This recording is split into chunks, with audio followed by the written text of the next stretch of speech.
How big of a challenge is it? It's a good problem to have, but how big of a challenge is it going to be to sort through all these players? To do what with them? How big of a challenge is it going to be to sort through all these guys? Yeah. No, it's not a challenge. It's part of it. I think that's what the sorting through comes in, competition.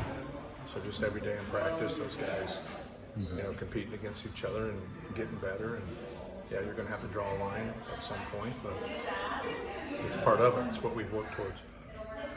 Looked like you put West on the jammer spot a lot today. Just how has his defense been as a true freshman coming in? That's part of what he does is hawks the basketball. And, he goes after him every single time. And we allow a lot of fouls in practice, so like they're on me about it. But like today, you can kind of see the guys that are best are the guys that do it hard every single time. And I think they're the ones that can get away with a little bit more kind of bump and run type cornerback, defense. But no, he's got long arms and he's persistent and he does a good job of hawking the ball. How do you balance jamming but also containing the dribble? It seemed like you backed off a little bit in the NCAA tournament last year. Yeah, we did. Things helped. It just depends on who we play and who we have and who they have more than anything. So like when you jam the basketball and you get beat, it's not that big a deal because you're at 80 feet, 70 feet, 60 feet. But when you're dealing in the half court and operating areas, that's where you gotta, maybe take a step back and we'll back our pickup point up some. Like sometimes we pick up at half court, sometimes we pick up by the 3-point line.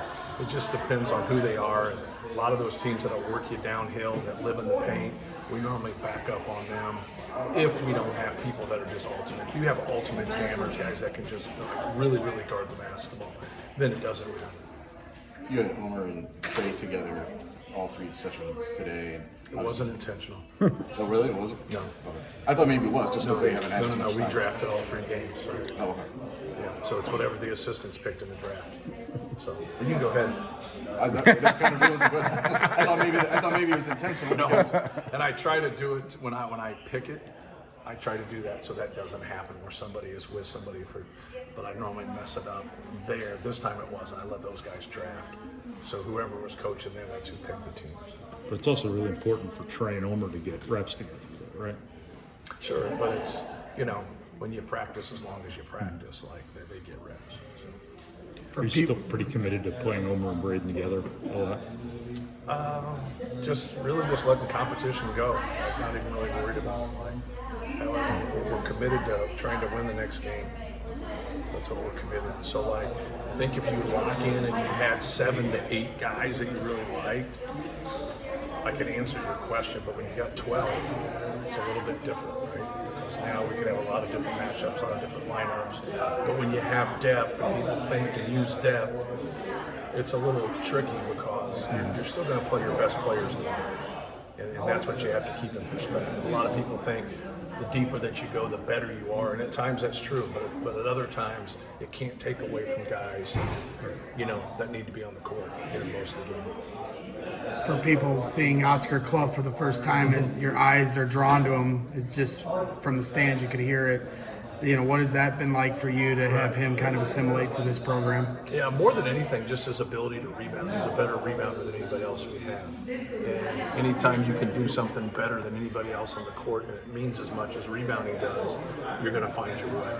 So, he can score, he can pass. He's a good offensive player.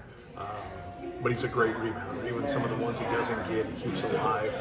And that's what we need. He's really good in ball screen defense. You can see he's big, but he can get out there. He gives us some things that we didn't have last year. What goes into him being the best, what separates him as the best rebounder on the team? Just going for the ball. He's got a good motor. He's got a good size, long arms. But more than anything, just having a nose for the ball and going after it. CJ Cox looks like he's made a big jump.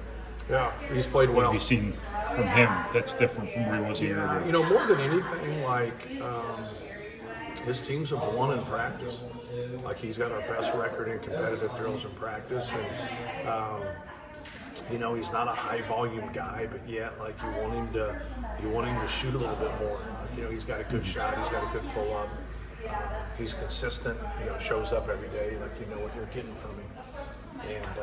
And last year for us, he was a really good complement to Braden and Fletch. I think that was what kind of came out of, even though Miles would finish some games at times and G would finish some games at times, CJ's ability to blend with those two wasn't probable as it was the best. So it doesn't mean that a lot of times people don't understand that about the game, is that like you're going to circle into a rotation through the best guys, like through TK, through Braden, through Fletch, like who blends and gives you that other two spots. And CJ last year did that. He's done a good job, but G's done a good job. Omer's done a good job.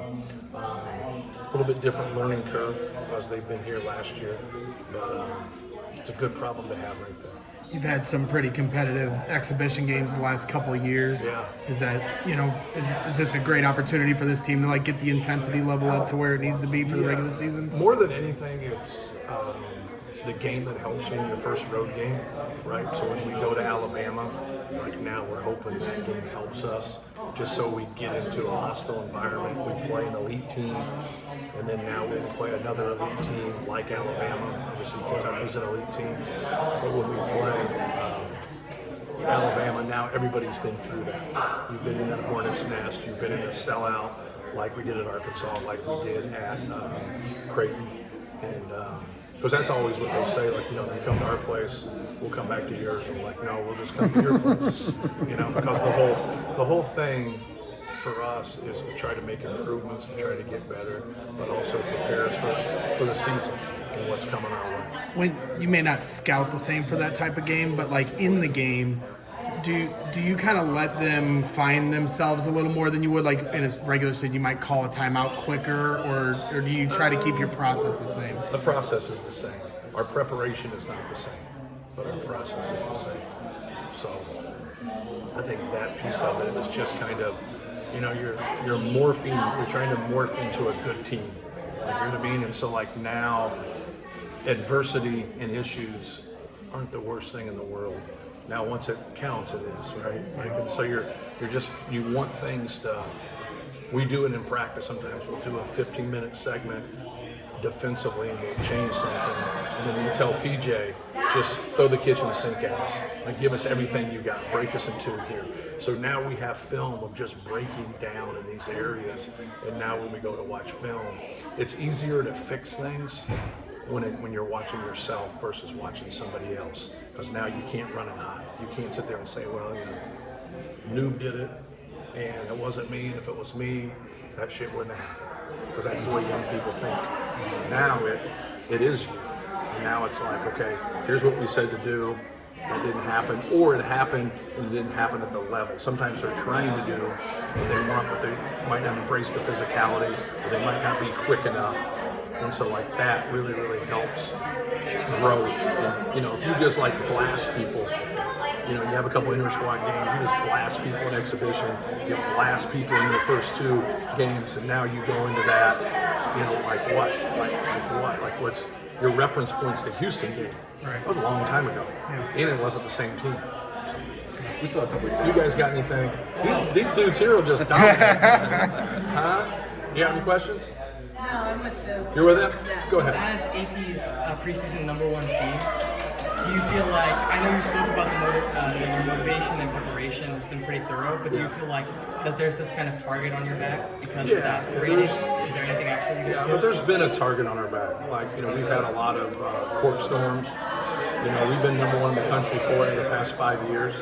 So for our guys that have been here, I think it's, kind of, I wouldn't say old news, but it's like something they've been through before. You've got to remain humble. For the new guys, it's kind of cool.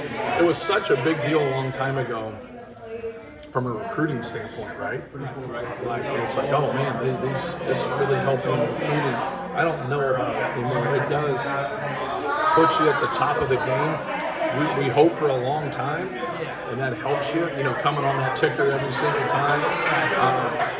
But more than anything, it's just kind of gearing up for the season. How do you think the older guys, Braden and Fletch, how have they been in terms of leadership, helping them? Yeah, they've been good. Still, you know, when you get older and you've been through it before, you want to get to games. You don't want to go through the month they just went through, but it's a necessary evil. And so just kind of learning our system, and we do morning shoot-arounds, you know, for about a month, so we got 2 more of those, and those guys have been great. Like, they talk a lot, they try to communicate about what's going on, but also got to still do their job. We saw some of Trey as a passer today, getting involved in some things, and the combination of him and maybe some more skill that you can rely on at the 5 together. Right. What are you thinking of what that's going to add to this offense? Yeah, you know, they've been, Braden and TK have been so good in the pocket passes, the short rolls, and now we always did it with Trey as the 5, and then we spread people out. Now we'll do it more with him as a 4, and then keep that big in the dunker so you can get that quick lob. So if that 5 wants to come up, now you have a guard cracking on a center, and so we're still getting a lot of that action. You'll see Trey with the basketball a lot, but his passing ability really helps us. You mentioned Clough in the high edge and his comfort there. Where would you put the comfort of the other guys, like TKR and the guards, as being the potential kind of low man, taking divers when Clough has to be out in the high edge? Yeah, you know, it just depends. Like, you get into some matchup sometimes that you know, you don't like. You would rather keep those guys at home more. So like Daniel is somebody that will be in drop probably more than anybody else. Even though those guys will be in drop some, you'll still see Oscar and TK high edging some. They really want to try to keep the ball out of the paint more. TK will get into a position where he'll switch more than those guys, but we also don't want a bunch of them because we don't like the matchup when shots go up. You know, we want to have that domination of being able to defensive rebound and push the basketball. But sometimes you get stuck and you have to switch. So it really comes kind of down to personnel and matchups that you get with the 4s and the 5s. And but also like having the discipline of just doing your job every time. I think when you do your job and you make them score over you and you can keep the ball out of the paint, your percentages are going to go up in efficiency on defense. Is there a multiplying effect for having offensive threats at all 5 positions? Offensive what? Offensive threats at pretty much all 5 positions at all time. I think more than anything, you got a great chance of them taking the ball out of bounds, like setting your defense constantly. Like, and so like if you got a good offense, you should be getting to the free throw line. You should be making shots. You should keep setting your defense. And I think that's the number one thing for us is that we don't need to play in defensive transition a lot. Nobody does. And the more efficient we can be offensively, the better we're going to be on the defensive end, but also the rebounding piece. The rebounding piece was a big part of us and our lower defensive numbers because we just allowed way too many second chance opportunities. Is there a challenge in having so many offensive options? Like, you could run stuff for Benner probably. Is there a challenge of not doing too much and making sure you're hunkered down on what you need to be really good at? Yeah, and that happens. And, you know, it happens to Fletch probably more than anybody else. Fletch is very efficient, but he's our 3rd guy when it comes to usage. To where, like, if you go look at his numbers, like, he should get more cracks at times. But if you look how good TK is in the last 5-6 minutes of the game, you know, he's one of the best guys in the country at, you know, being able to make efficient plays, make his free throws, you know, and so then obviously Brady and all the work that he's put in and how efficient he is. So you get that. It's a great problem to have. To get to like the 4th guy or the 5th guy is really hard. That's really hard. You got maybe a play here, a play there that you'll run for that 4th, 5th guy, but not very much because he needs more. Fletch needs more. And so, like, now, I thought it was a really good sign today that, you know, some of the passes that he made, because our guys know not to let him shoot the basketball and to get, you know, some of those quick looks at him. I thought he did a great job today of when they took that away, making the next play, making the next pass.